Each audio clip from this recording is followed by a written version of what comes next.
जो स्त्री को तुच्छ मानते हैं, केवल वस्तु मानते हैं।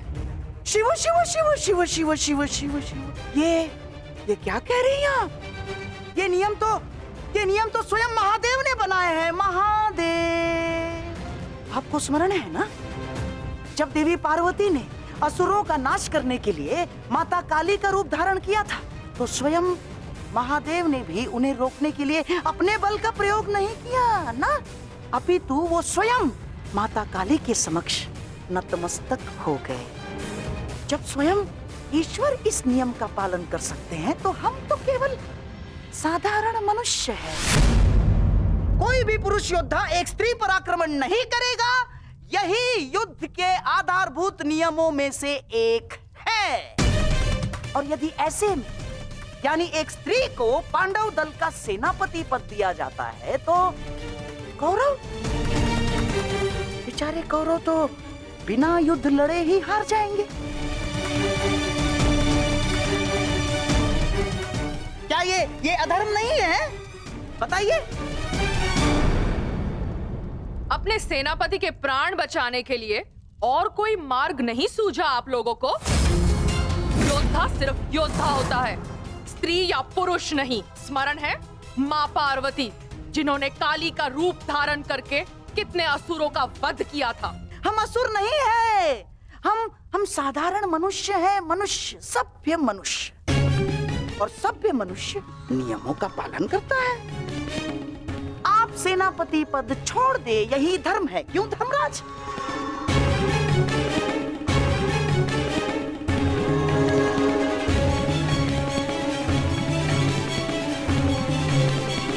हाँ, तो सबके समक्ष युद्ध के सभी नियम निर्धारित हो चुके हैं। हाँ, परंतु अभी भी किसी के मन में शंका कुशंका हो तो यहाँ अपने विचार प्रकट कर सकते हैं।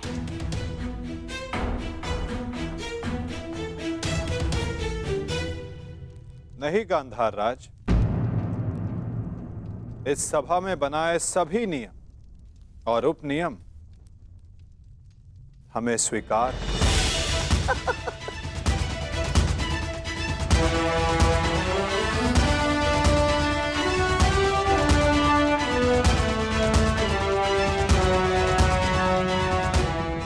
प्रणिपात।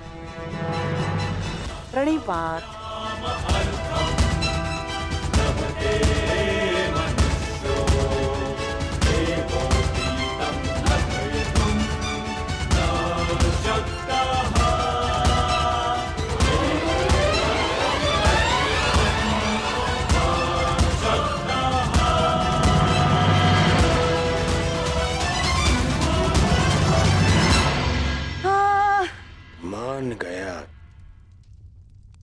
मान गया क्या रणनीति थी मामाश्री।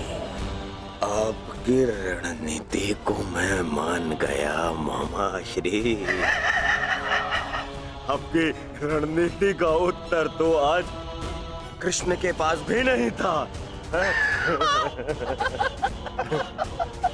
पूरी युद्ध की रचना ही बदल दी आपने साधु।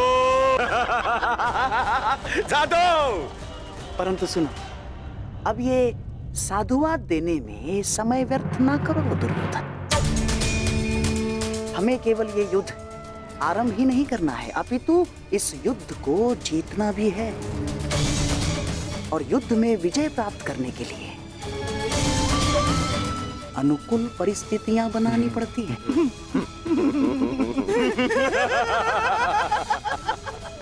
बहुत चतुर बन रहे थे ये पांडव, बहुत चतुर।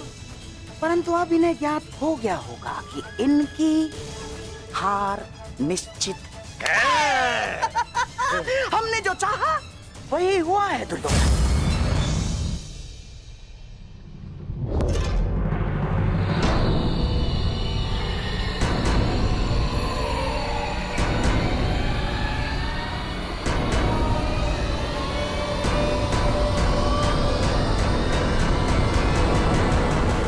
दीना अपनी कायरता, गंगा पुत्र।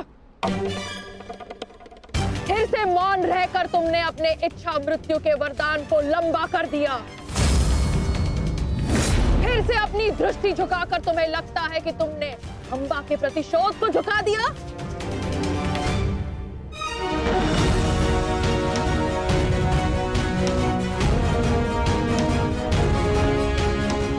आज सिद्ध कर दिया तुमने कि जब अपने प्राणों का प्रश्न आएगा तो गंगा का बेटा भी अधर्म का मार्ग चुन सकता है। ये आशा तो माँ गंगा को भी आपसे ना होगी। ना मैंने नियम बनाए हैं, ना मैं कायर हूं, और ना ही अधर्म के मार्ग पर। मैंने तुम्हें वचन दिया था अम्बा देवी कि जिस समय मेरे जीवन का कोई उद्देश्य शेष नहीं रहेगा, मैं तुम्हें वो शक्ति प्रदान करूंगा कि तुम मेरे इस जीवन का अंत कर सको। अब वो समय आ गया है। तुम्हें कदाचित विश्वास न हो, परंतु मुझे आशा है कि कुरुक्षेत्र में तुम मुझे मेरे भार से मुक्ति दिला दो। वरदान से मुक्ति जो मेरे लिए श्राप बन गया, उस मौन से मुक्ति जो पाप बन गया है भीष्म। मेरे अंदर कोई आशाएं शेष नहीं। यदि शेष है तो केवल इस युद्ध का शाप। आपको इतना व्यथित देखकर बड़ी शांति मिली गंगा पुत्र।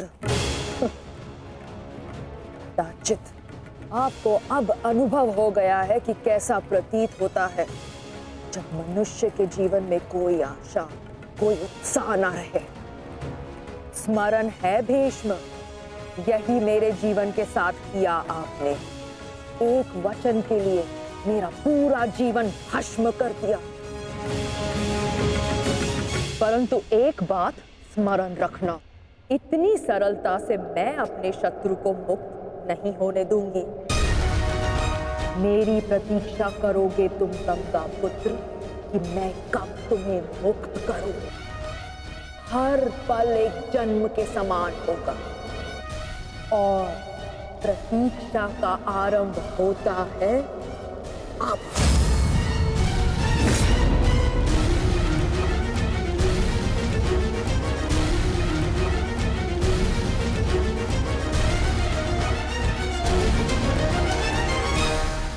मैं उन्हें नहीं छोड़ूंगा जेस। उन्होंने हमारे साथ छल किया है।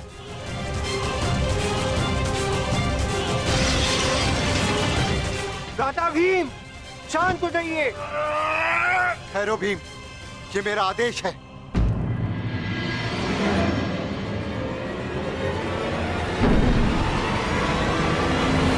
क्रोध केवल तुम्हें नहीं आ रहा है, रक्त हम सबको बल रहा है। एक और हमारे ही मामा श्री को छल के कारण हमारे विरुद्ध युद्ध करना पड़ रहा है, और दूसरी ओर बड़ी ही चतुरता से उन्होंने शिखंडिनी को युद्ध से दूर कर दिया। यह समय क्रोध का नहीं, कर्म का है। इस समय कौरव सेना के पास 11 अक्षनी सेना है और हमारे पास केवल 7। इस समय हमें हमारी शक्ति को एकत्रित करना होगा।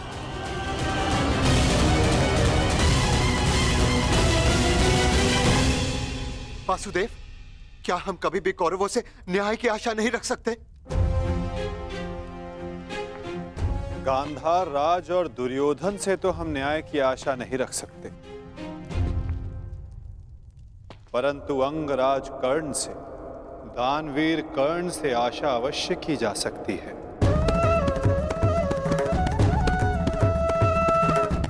कि वो युद्ध में न्याय का पालन करेंगे, अपने वचन दान का मान रखेंगे। हम सब ने देखा कि अंगराज ने कौरवों के पक्ष में होते हुए युद्ध के लिए कैसे न्याय संगत नियम बनाए। परंतु वासुदेव, वो दुर्योधन के विरुद्ध कभी नहीं जाएगा, और उस दुर्योधन से मुझे न्याय की कोई आशा नहीं। कायरों की भांति हमारी सैन्य शक्ति को छिन्न भिन्न करने लगा है। ज्येष्ठ, बहुत हो गई सभा, बहुत बन कर नियम, अब बस। अब समय आ गया है उस दुर्योधन को उचित उत्तर देने का। ठहरो भीम।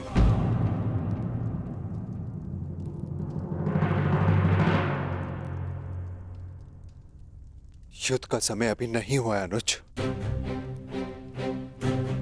ज्येष्ठ, मैं तो केवल आपकी आज्ञा का पालन करने जा रहा हूं। आपने तो कहा था ना कि ये समय अपनी शक्ति एकत्रित करने का है, तो बस मैं वही करने जा रहा हूं। मैं अपने पूरे परिवार को इस महायुद्ध में सम्मिलित करने जा रहा हूं। मैं अपने पुत्र महाकाय घटोत्कच और उसके साथी राक्षसों वीरों को अपनी सेना में सम्मिलित करने जा रहा हूं।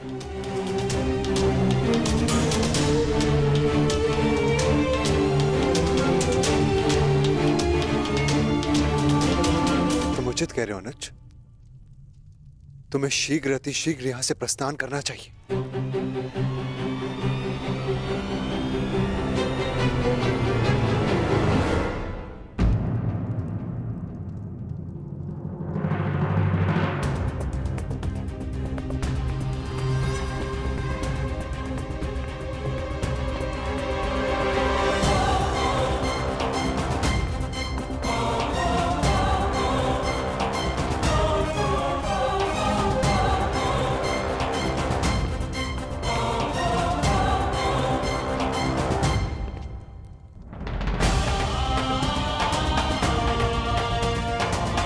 मुझे आज्ञा दीजिए ज्येष्ठ, मैं प्रस्थान कर रहा हूं।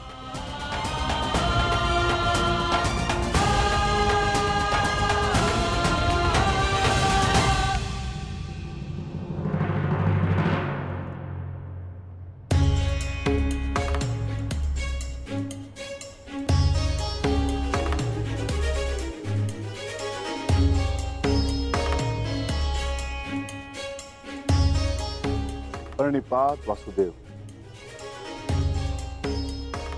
मैं अपने पुत्र को लेने जा रहा हूं, आशीष दीजिए।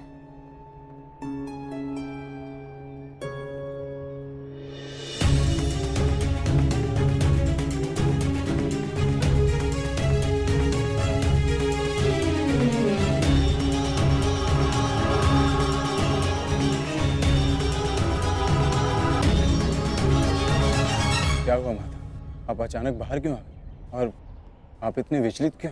मैं विचलित नहीं हूं पार्थ, बस तनिक अशांत हूं। अशांत? मैं समझा नहीं माता। युद्ध होता ही ऐसा है पार्थ, जो मन को अशांत कर दे।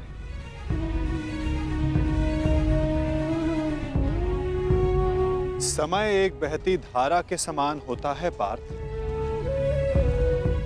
धारा का स्वर हमारे मन को आनंदित करता है, परंतु ये आवश्यक नहीं कि उस धारा का स्वर सदैव हमारे मन को आनंदित ही करे, उसे विचलित ना करे। फिर ये विचलन क्यों माता?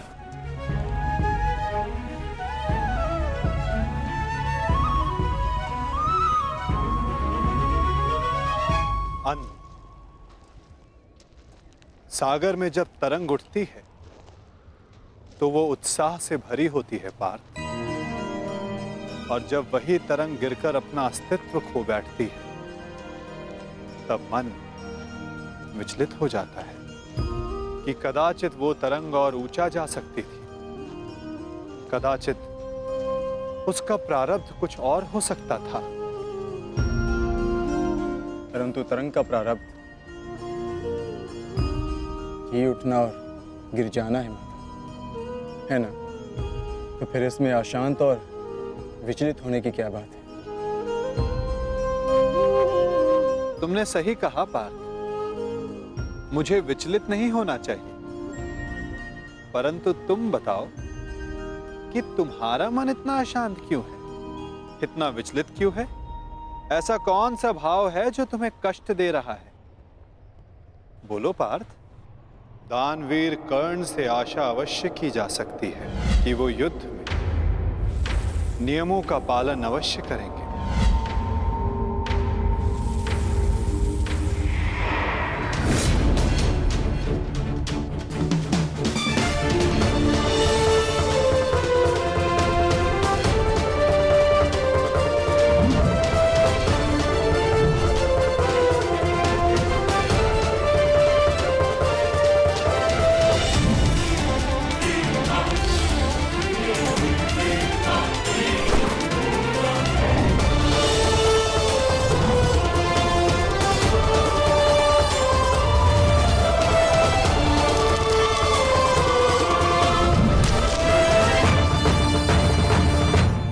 वाह, कितना अद्भुत धनुधर है ये।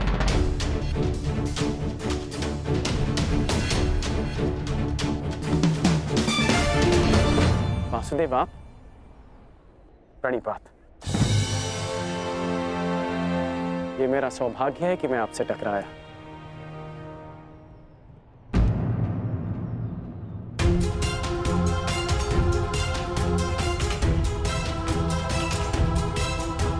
सौभाग्य और दुर्भाग्य के लिए धन्यवाद और तानों का पात्र समय होता है अंगराज,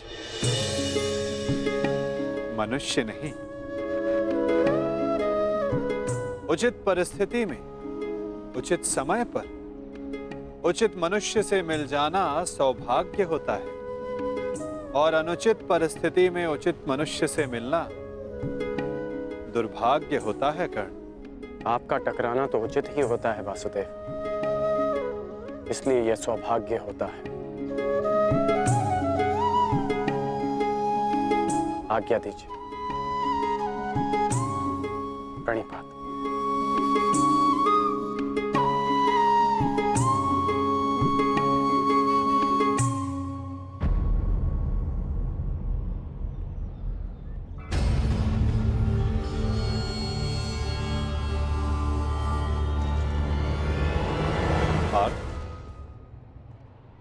इसके शब्दों की भांति इसके बाण भी कितने अमोघ हैं ना। शब्दों का तो ज्ञात नहीं, परंतु लक्ष्य भेद करने के लिए मेरे बाण कर्ण से अधिक शक्तिशाली और तीव्र हैं माधव। और ये बात आप भली भांति जानते हैं। आज किसी के शब्दों में धार दिखाई दे रही है पार्थ।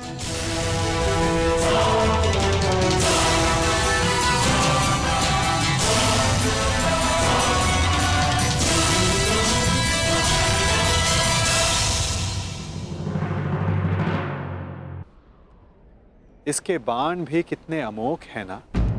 शब्दों का तो ज्ञात नहीं, परंतु लक्ष्य भेद करने के लिए मेरे बाण कर्ण से अधिक शक्तिशाली और तीव्र हैं माधव। और ये बात आप भली भांति जानते हैं। आज किसी के शब्दों में धार दिखाई दे रही है पार्थ।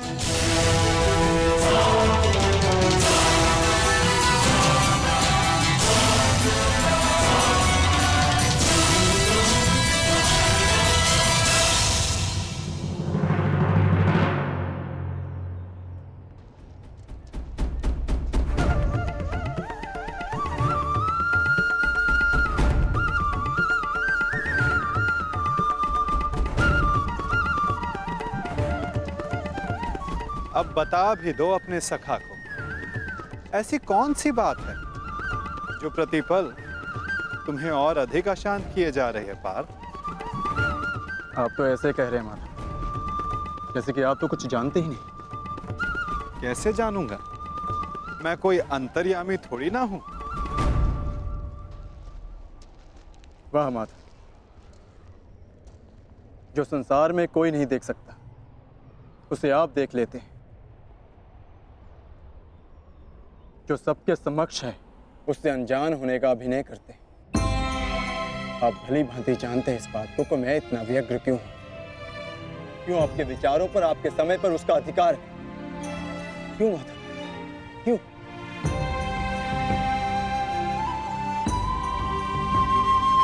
प्रशंसा उसकी की जाती है पार्थ जो प्रशंसा के योग्य होता है। महत्व उसे दिया जाता है जो महान होता है। और समय उसे दिया जाता है जो स्वयं समय को परिवर्तित करने की शक्ति रखता हो। और मैं क्या, कर्ण की कुशलता और लगन को देखकर उस पर कोई भी मोहित हो सकता है। ऐसा कोई नहीं जो कर्ण की कुशलता को अनदेखा कर सके, केवल उनके जो उसके प्रति ईर्ष्या रखते हैं। बस माधव, रुक जाइए।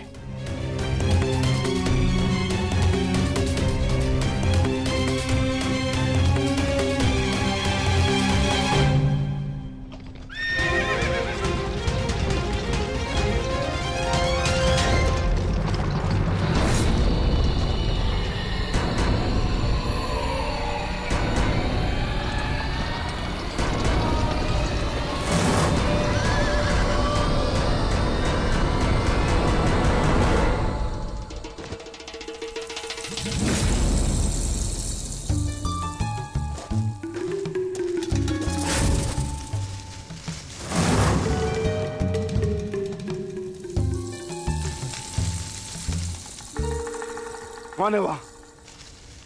कौन है जो मेरा पीछा कर रहा है? यदि साहस है तो सामने आ।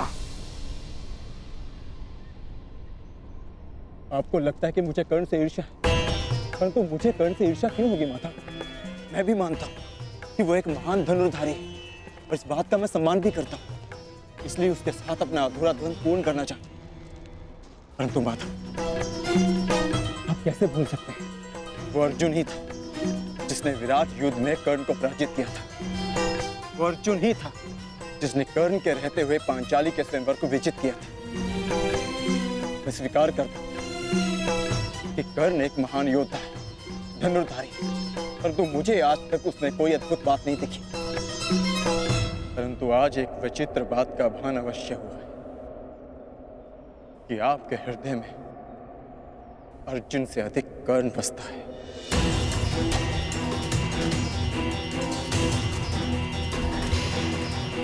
पार्थ, विराट युद्धगह में तुमने नहीं, सूर्यास्त ने उसे परास्त किया था।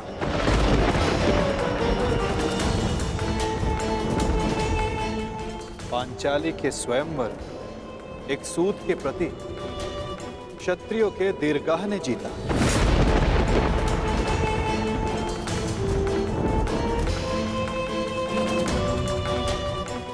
और रही बात मेरे मन में सम्मान की, तो पार्थ, मेरे मन में, मेरे हृदय में जितना सम्मान तुम्हारा है, उतना ही सम्मान अंगराज कर्ण का है। पार्थ,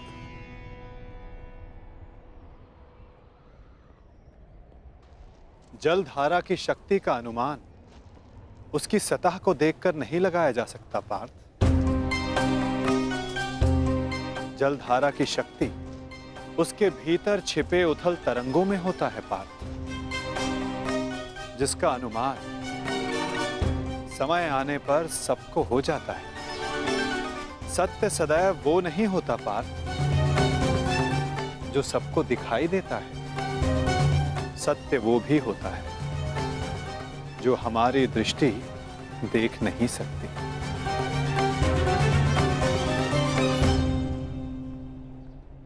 और बहुत शीघ्र तुम्हें उसका अनुमान भी हो जाएगा।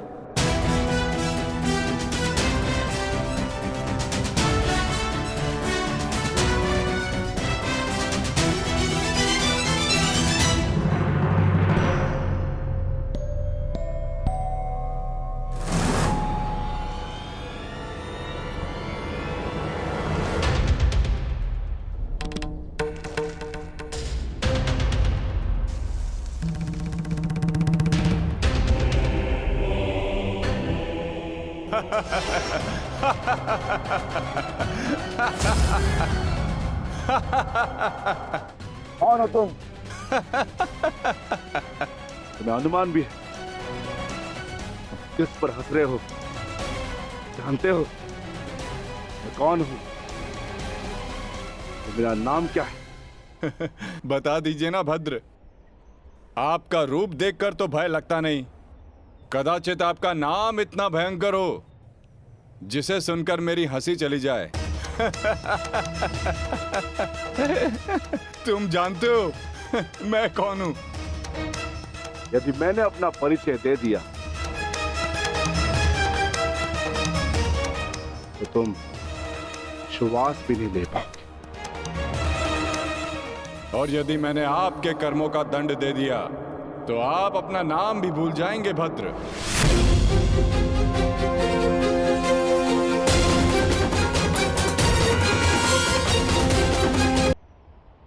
और यदि मैंने आपके कर्मों का दंड दे दिया तो आप अपना नाम भी भूल जाएंगे भद्र। जिस भांति आप पौधों और वनस्पति को अपने पांव तले कुचलते चले जा रहे हैं, स्पष्ट है कि निसर्ग के प्रति आपको कोई सम्मान नहीं है। वन से ऐसा व्यवहार केवल दो ही जंतु कर सकते हैं, एक जो मूर्ख हो और दूसरा कोई वानर हो। इसीलिए सोच रहा हूं कि आप कोई मूर्ख हैं या फिर कोई वानर। मूर्ख, तुम्हें तुम्हारी मृत्यु क्या खींचता है?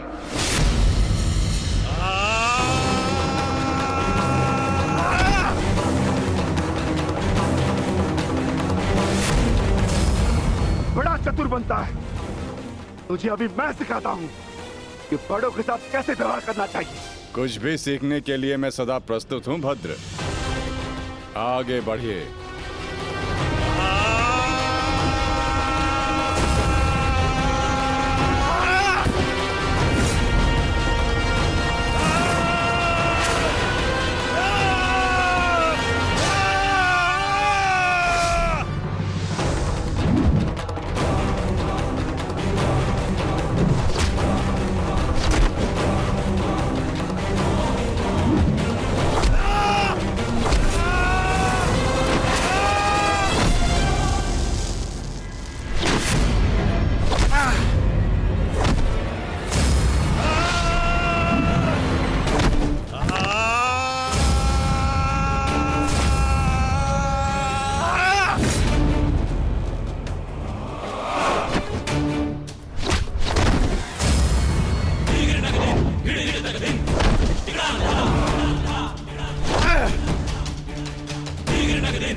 तुम साधारण मनुष्य नहीं हो सकते। कौन हो? कौन हो तुम?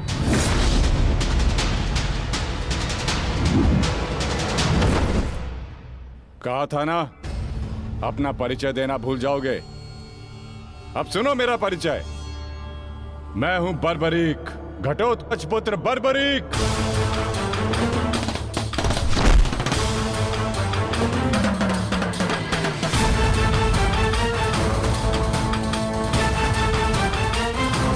बालक, अपना परिचय देने से पूर्व मेरा नाम तो जान लेते।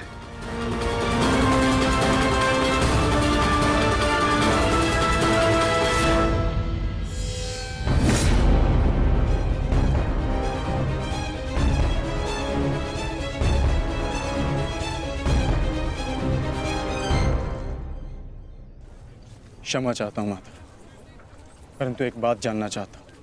ऐसा क्या है उस कर्ण में जो वो कर सकता है और वही सब उससे अधिक कुशलता से मैं कर सकता हूँ। अवश्य पार्थ, अवश्य तुम कर सकते हो, परंतु कर सकने में और कर लेने में बड़ा अंतर होता है पार्थ। अर्थात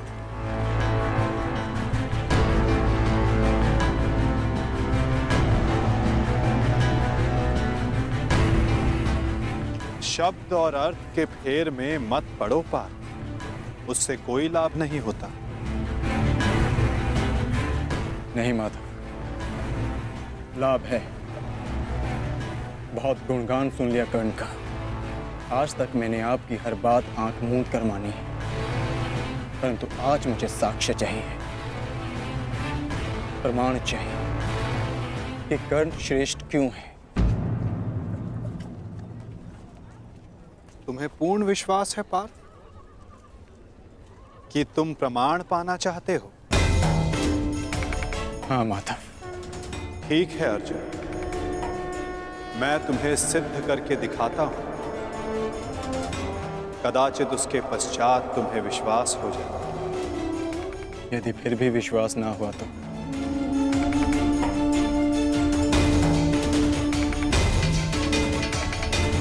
मैं वचन देता हूं पार्थ, कर्ण की प्रशंसा तो दूर, तुम्हारे समक्ष उसका नाम तक नहीं लूंगा।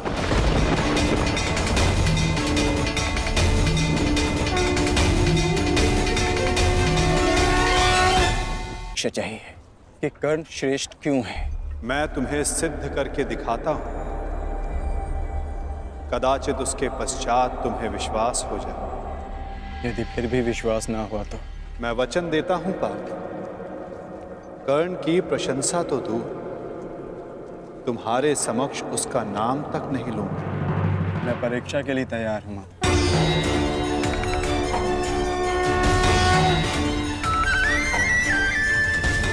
उन दो पर्वतों को देख सकते हो पार्थ?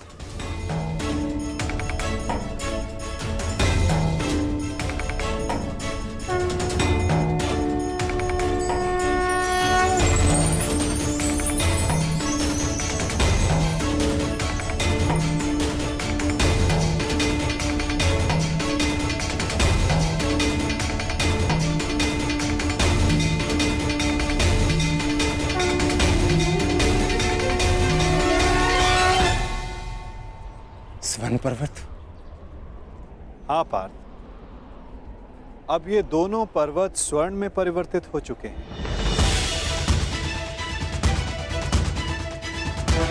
अति सुंदर। स्वर्ण वो वस्तु होती है पार्थ, जिसे हर कोई अर्जित करना चाहता है। और अब मैं ये कहता हूं कि इन दोनों स्वर्ण पर्वतों पर तुम्हारा अधिकार है। और मैं ये चाहता हूं कि इन दोनों स्वर्ण पर्वतों को समान मात्रा में बांटकर इन ग्राम वासियों में दान कर दो। परंतु पार्थ, एक बात का स्मरण रखना, इन पर्वतों का सारा स्वर्ण दान करना होगा। स्वीकार है तुम्हें?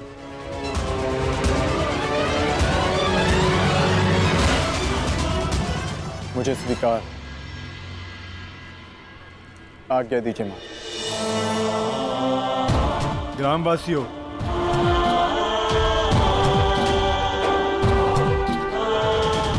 मैं पांडु पुत्र अर्जुन ये घोषणा करता हूं, ये दोनों स्वर्ण मेरु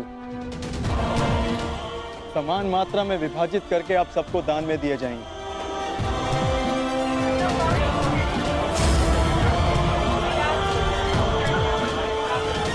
इसलिए आप एक पंक्ति में खड़े हो जाएं और अपना अपना भाग लेकर आगे जाएं। और विश्वास रखिए, सबको समान मात्रा में स्वर्ण मिलेगा। पांडु पुत्र अर्जुन के, पांडु पुत्र अर्जुन के, पांडु पुत्र अर्जुन के, पांडु पुत्र अर्जुन के।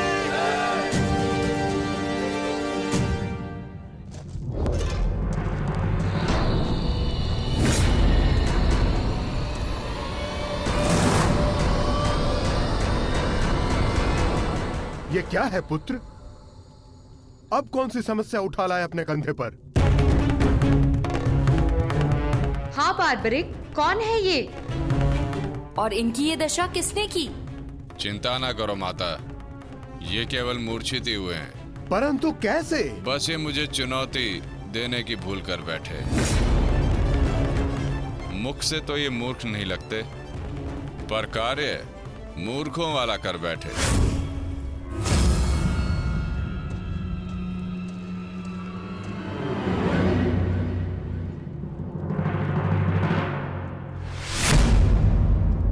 पिताश्री, पिताश्री, पिताश्री, पिताश्री, पिताश्री, मारवी पानी लेके आओ। क्या हुआ पिताश्री? क्या हुआ? ये क्या अनर्थ कर डाला तुमने? तुम्हें पता भी है ये कौन है?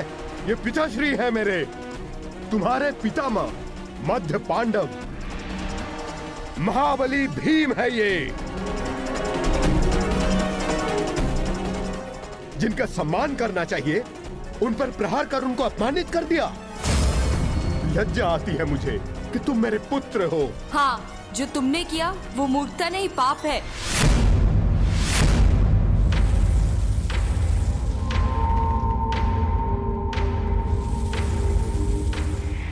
रुको,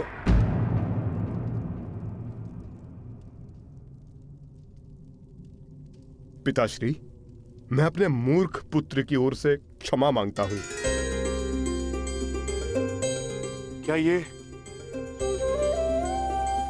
मेरा पौत्र है? प्राणिपात पितामह, अपनी उद्दंडता पर मैं लज्जित हूं।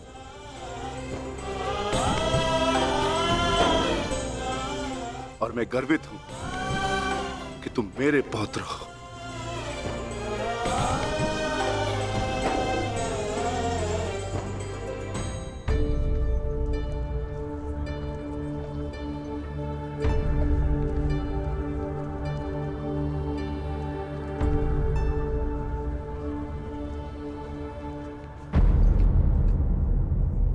जिस भीम को जरासंध भी परास्त नहीं कर पाया, उसे धूल चटाकर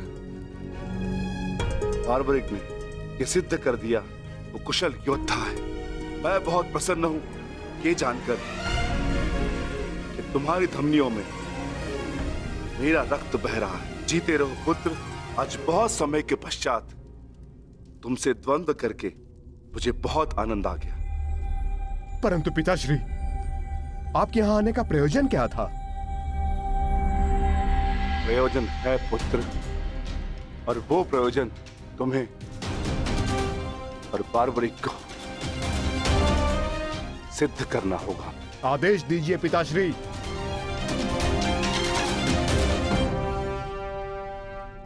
कौरवों और हमारे मध्य महायुद्ध आरंभ होने वाला है। तुम मेरे वंश के वीर हो। हमारे पक्ष को शक्तिशाली बनाने के लिए मुझे इस महायुद्ध में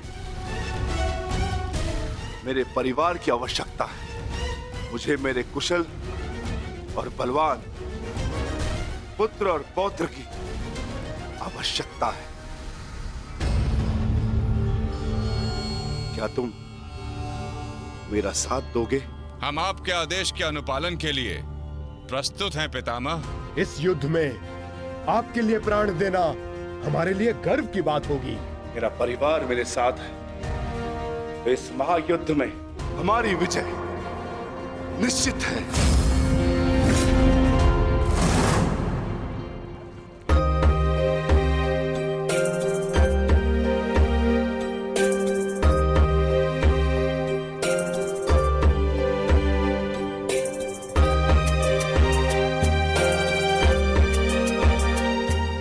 ये लोग तो पहले भी अपने भाग का स्वर्ण ले चुके हैं।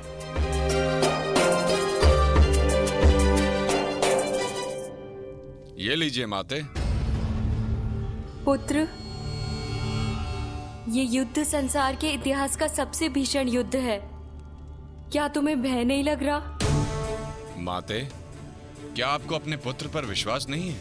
मैं एक योद्धा हूँ। और मेरा जन्म एक दैत्य परिवार में हुआ है। युद्ध से भयभीत होना न एक योद्धा का धर्म है और न ही दैत्य का गुण।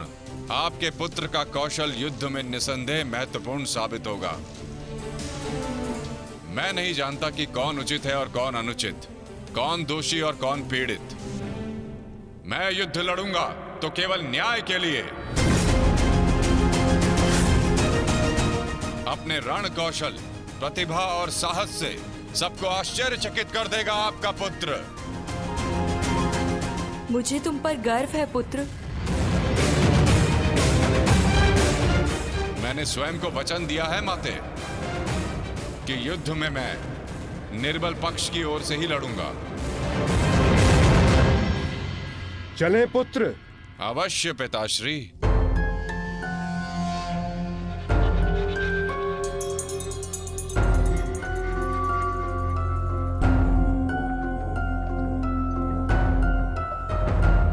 रुक जाइए, थोड़ा विश्राम करते हैं। कुछ समय पश्चात पुनः प्रारंभ करें।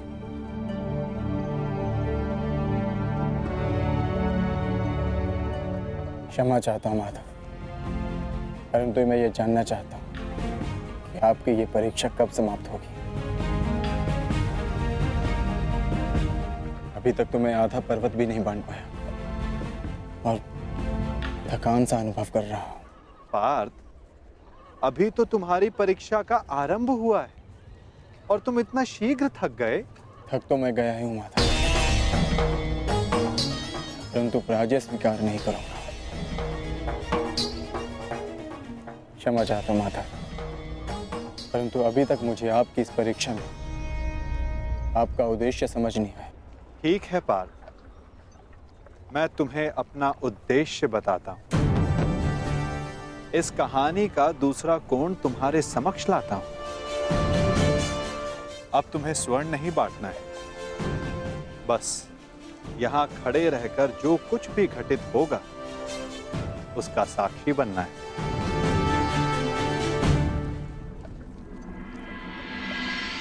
दिव्य दृष्टि से, बाण शक्ति से जीते ये सारा रण। शांत चित धरे, आत्मबल भरे, जीते हर बाधा गण। सूर्य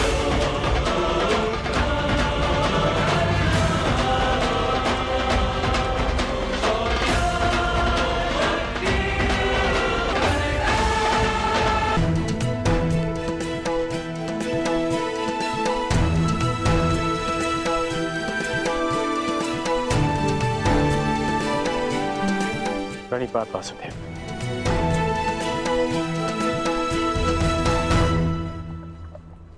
आदेश कीजिए कि कैसे आपने मुझे स्मरण किया। मित्र, एक महत्वपूर्ण कार्य के लिए तुम्हारी सहायता चाहिए मुझे। बड़े समय से इस कार्य को पूर्ण कैसे करूं, उसके विषय में सोच रहा था, तो तुम्हारा स्मरण हुआ है और मुझे पूर्ण विश्वास है कि तुम्हारे अतिरिक्त इस कार्य को और अधिक उत्कृष्टता से कोई नहीं कर सकता। ये मेरा सौभाग्य है कि आपने मुझे अपना मंतव्य पूर्ण करने के लिए योग्य समझा। वो तो स्वर्ण पर्वत देख सकते हो मित्र।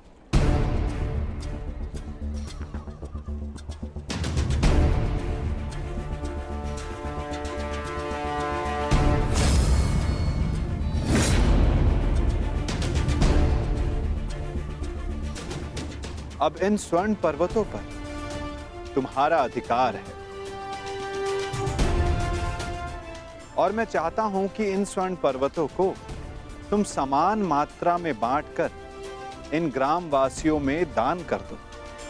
परंतु एक बात का स्मरण रखना मित्र, इन दोनों स्वर्ण पर्वतों का सारा स्वर्ण दान करना होगा। जो आदेश वासुदेव।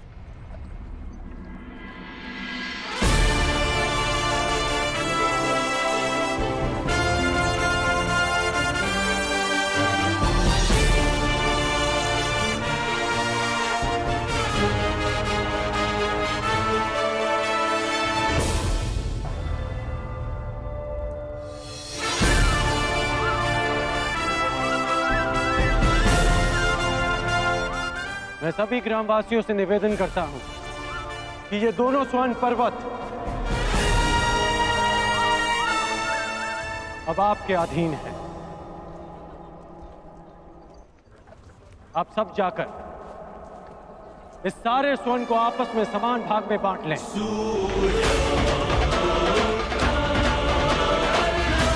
जाइए।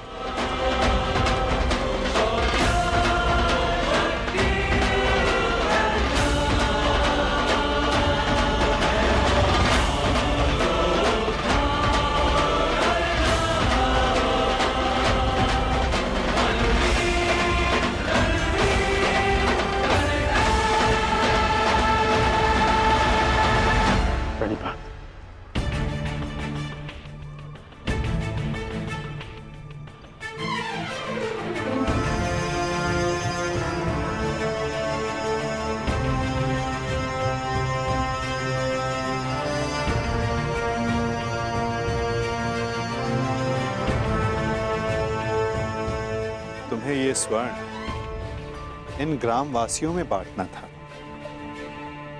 परंतु तुम भी इन ग्रामवासियों की भांति ही स्वर्ण के प्रति आकर्षित हुए।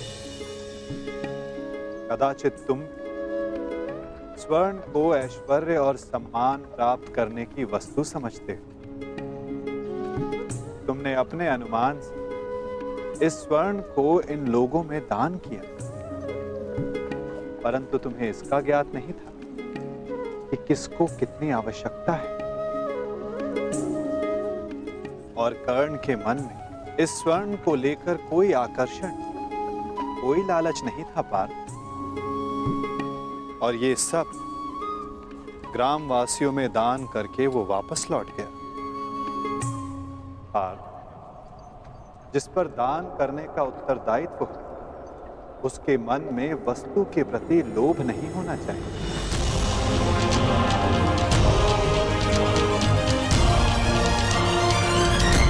मन में ये इच्छा थी कि तुम्हारा न्याय पूर्वक ये स्वर्ण दान करने के लिए ये लोग तुम्हारी प्रशंसा करें। और कर्ण के मन केवल कर्म करने की इच्छा थी पार्थ, फल पाने की नहीं। ये वितरांग गुण, ये विरक्ति मनुष्य का लक्ष्य पाने, उसका दान करने के संकल्प को दर्शाता है। एक समय था पार्थ कि तुम केवल चिड़िया की आंख को देखते थे, परंतु आज तुमने केवल चिड़िया की आंख को नहीं, पूरी चिड़िया को देखा। उसकी चाह पूर्ण करने की राह को देखा। और यही अंतर है तुम में और कर्ण में पार्थ। वही अंतर जो एक सामान्य मनुष्य और विशेष मनुष्य में होता है। मैं आपका तात्पर्य समझ गया माता, और ये भी समझ गया कि आपके हृदय में कर्ण का स्थान मेरे स्थान से ऊपर क्यों है। नहीं पार्थ, ऐसा नहीं है। तुम भी मेरे लिए अत्यधिक प्रिय हो, परंतु जैसा कि मैंने पहले भी कहा, जितना प्रेम, जितना सम्मान मेरे हृदय में कर्ण के लिए, उतना ही प्रेम, उतना ही सम्मान तुम्हारे लिए भी मेरे हृदय में है पार्थ। परंतु कर्ण के प्रति मैं तुम्हारा दृष्टिकोण बदलना चाहता हूं। जिस प्रकार, जिस दृष्टि से मैं कर्ण को देखता हूं, उसी दृष्टि से तुम्हें भी दिखलाना चाहता हूं पार्थ। मैं तुम्हें केवल ये बताना चाहता था पार्थ कि क्यों कर्ण को दानवीर कर्ण के नाम से जाना जाता है। मैं समझ गया माता, अब धन्य है।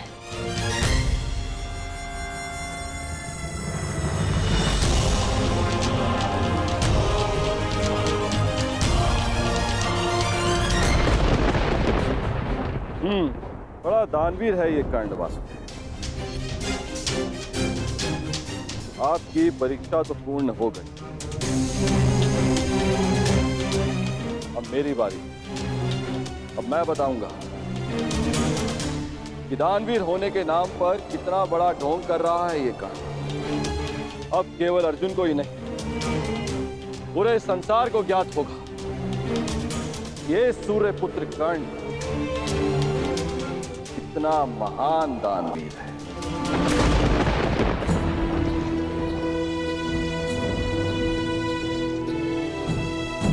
मित्र, तुम्हारी परीक्षा अभी पूर्ण नहीं हुई है। तुम्हारी इस दानवीरता की सबसे विकट परीक्षा अभी शेष है मित्र, और उस परीक्षा में सफल होने के लिए तुम्हें बहुत बड़ा मूल्य चुकाना होगा। तुम्हारी उस परीक्षा के समक्ष मेरी ये परीक्षा मानो बालकों का खेल सिद्ध होगी मित्र। सावधान रहना। आप जानते नहीं कि आज मैं कितना प्रसन्न हूं कि आपको मेरी चिंता है, कि मैं आपके मन में बसता हूं। अब मुझे और कुछ नहीं चाहिए। अब यदि मैं अपने प्राणों को भी दान में दे दूं, तब भी सदा मैं धनी रहूंगा।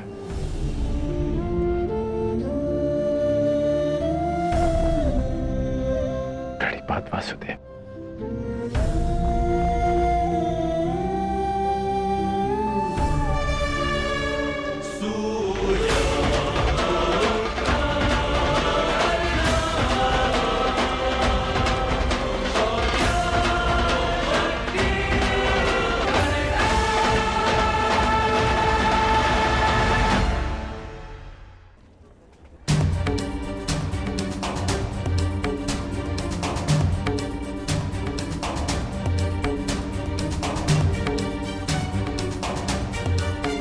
क्या हुआ माधव?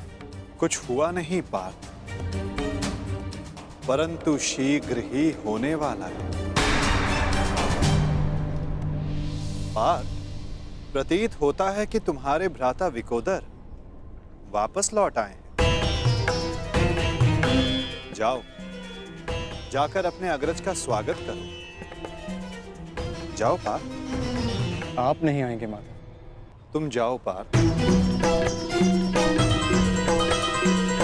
मैं कुछ समय पश्चात आता हूं।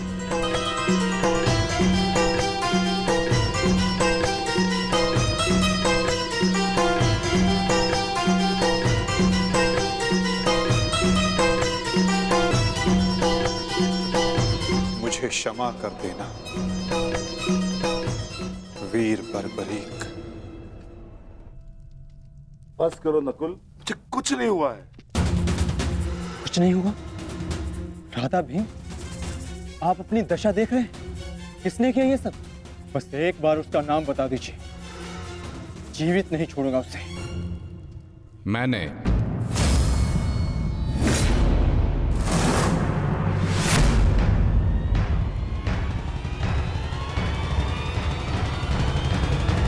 कौन हो तुम दुस्साहसी? आपका पौत्र पितामह।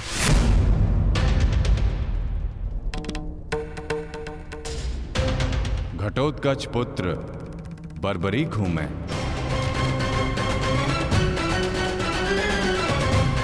इसकी मार से जो चिन्ह मेरे शरीर पर पड़े हैं, इसका अर्थ तुम समझते हो अर्जुन? इसका अर्थ है कौरवों पर हमारी विजय तो निश्चित है अनुज।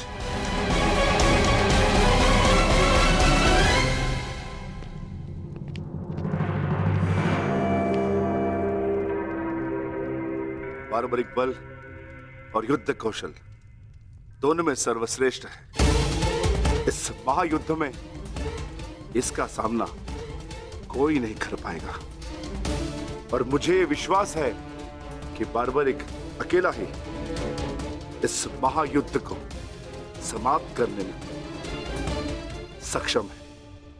तो ये तो बहुत प्रसन्नता की बात हुई।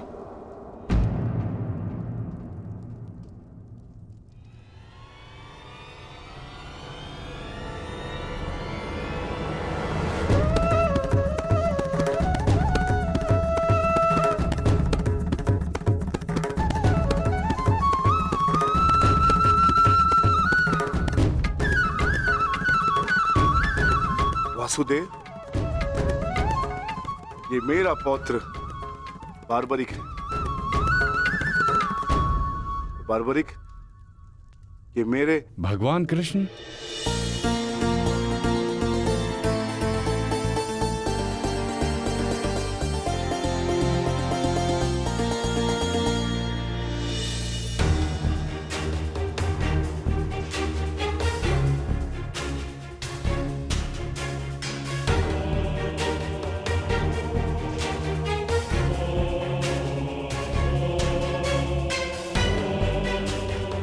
बचपन से आपकी कथाएं सुनकर ही बड़ा हुआ हूं प्रभु। आप मेरे स्वप्न में आते थे। मैंने देखा कि आप ही मेरे मुक्ति मार्गदर्शक हैं।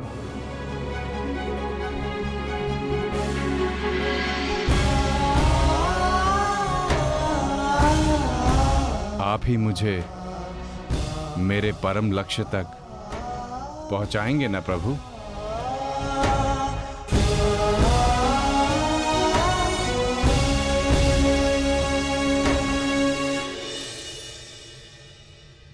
तो तुम्हें लगता है बर्बरी कि तुम स्वयं ही अकेले इस युद्ध को समाप्त कर सकते हो? आप आदेश दें तो। और ऐसा करने के लिए तुम्हें कितना समय चाहिए बर्बरी? आप सब बताएं कि आपके अनुमान से कितना समय लगना चाहिए? जो भीम ने बताया उसके अनुसार 1 माह। 1 पखवाड़े में भी हो सकता है। 2 दिन। नहीं, केवल 1 दिन।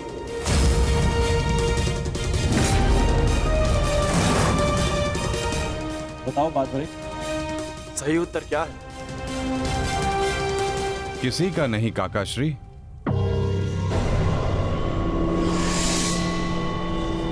तो बताओ बर्बरी, कितना समय लगेगा तुम्हें? केवल उतना जितना 3 बाणों का संधान करने में लगता है।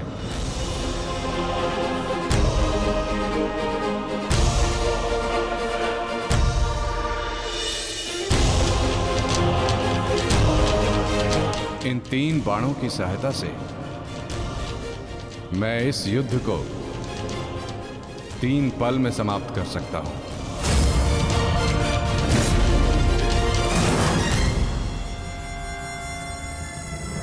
चाहे जितने भी शत्रु मेरे समक्ष हों, इन 3 बाणों से मैं सभी का नाश कर सकता हूं।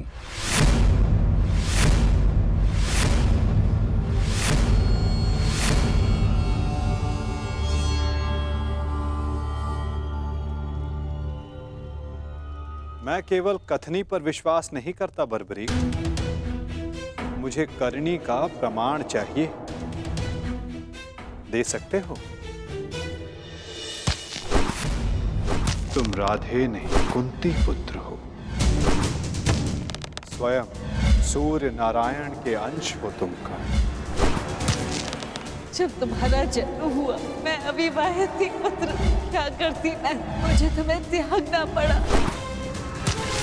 क्रोध, अशांति, पीड़ा ध्यान केंद्र में सबसे बड़ी बाधा है। अपने क्रोध को, अपनी अशांति को, अपनी पीड़ा को शस्त्र बनाकर इसका उपयोग करो। कौन? उपयोग करो।